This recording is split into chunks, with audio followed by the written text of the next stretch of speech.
Alan J. Woodward also asks, how is the sound design, that is the composition, the arrangement of the cover, arrived at? For example, is it a song that you've heard and thought you'd like to cover, then put together several arrangements that you choose one from later on? Or do you have a specific sound in mind when you hear an original, but have a singular view for the Dubstar treatment? I think really we have to look at this on a sort of case-by-case basis. So with Manic, the original arrangements, which you can hear on the Dubstar archive, was much more upbeat. It was more sort of funky. It really reminded me of Definition of Sounds, Where Your Love Like Heaven. But I suppose really with that, it was an attempt to take a song that was quite graceful and just make it more for the dance floor. I don't think that arrangement worked as well as the one that ended up on Disgraceful, which was much more of a homage to the original arrangement of the song by Brick Supply. So that was a self-conscious change from the original arrangement to a different one for Disgraceful. So that's case number one. With St Swithin's Day, this was purely an accident where as I think I've explained on the Dubstar archive blog, I put together a beat using an old hip-hop break and a bass line that I just fiddled around with for a little while and just started singing the Billy Bragg song over the top, just really in an idle moment, and then heard, wow, this could really work.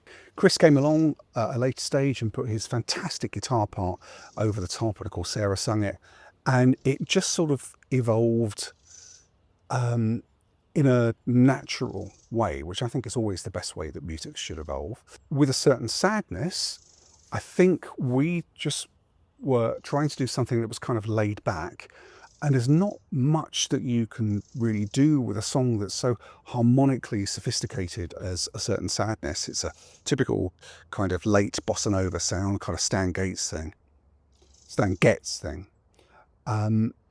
So that was going to be just a kind of very Latin kind of feel thing. And again, it's just what came naturally. With Every Day I Die, the Gary Newman cover, if I remember correctly, I was always a bigger fan of the live version of that song, which is on Gary's Living Ornaments album, than I was on the studio version of the song, which was on the Tubeway Army song.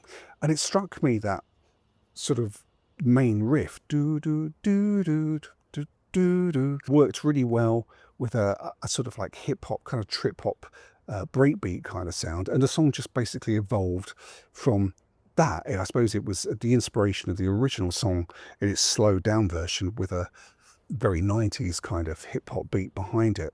Who else did we cover? Well, I suppose there's La Boheme, which I do think if I were to get the opportunity, I would go back and do that again. I don't think that's going to happen. But again, I think it was an attempt to try and make a song that was essentially a ballad into something more for the dance floor. And personally, I don't think it worked. What have we got left? Yeah. Oh, yes, of course. I'm in love with a German film star, which was done as part of the United States of Being sessions.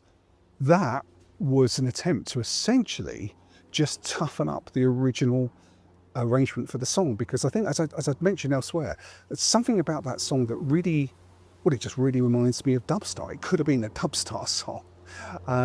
Would have been nice if it was, you know, but still, we got to cover it. And so if you compare the original to the Dubstar tune, you'll notice that they are very similar. It's just that the Dubstar version is a bit more pumped up. So I think in all of these, with the exception of Manic, these were just sound designs and sonic designs and arrangements that kind of grew naturally from what the songs originally suggested. So yeah, I hope that answers your question.